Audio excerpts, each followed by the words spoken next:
Hi friends, Vinod இயக்கத்தில் தவேகா தலைவர் விஜயும், பூஜா ஹெச்சி, பாபி தியோல், மமிதா பைச்சு இவங்க எல்லாம் நடித்த திரைப்படம் ஜனநாயகன். இந்த படம் ஜனவரி 9 ரிலீஸ் ஆக வேண்டியது. டிக்கெட் முன்பதிவு கூட ஸ்டார்ட் ஆச்சு. ஆனால் சென்சார் சான்றிதழ் கிடைக்காததால் கடைசி நேரத்தில் ரிலீஸ் தேதி தள்ளி போச்சு.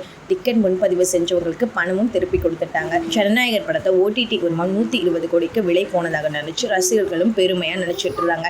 இந்த நிலையில் ரிலீஸ் தேதி தெரியாத காரணத்தால் அமேசான் பிரைம் நிறுவனம் ஓடிடி உரிமத்தை ரத்து செய்ய போகிறாங்க. இருந்தாலுமே அமேசான் பிரைம் இதுவரைக்கும் அதிகாரப்பூர்வ அறிவிப்பை வெளியிடல. ரிலீஸ் தேதி முடிவான பிறகுதான் ஓடிடி உரிம ஒப்பந்தம் குறித்து பேசப்படுவதாகவும், அது மட்டும் இல்லாமல் இந்த படத்தை ரிலீஸ் பண்றதுல எக்கச்சக்க பிரச்சனைகள் இருக்காம். ஆகையால படத்தை ஓடிடியிலேயே நேரடியாக ரிலீஸ் பண்ண நல்ல லாபம் பார்க்கலாம் அப்படின்னு அமேசான் பிரைம் நிறுவனம் ஜனநாயகன் படக்குழுவிடம் பேசியிருக்காங்களாம். நேரடியாக இந்த படத்தை ஓடிடியில ரிலீஸ் பண்ணா படக்குழு ஒப்பந்தம் பண்ண கிட்டத்தட்ட 700 இருந்து 800 கோடி வரை கேட்க இருக்காங்களாம்.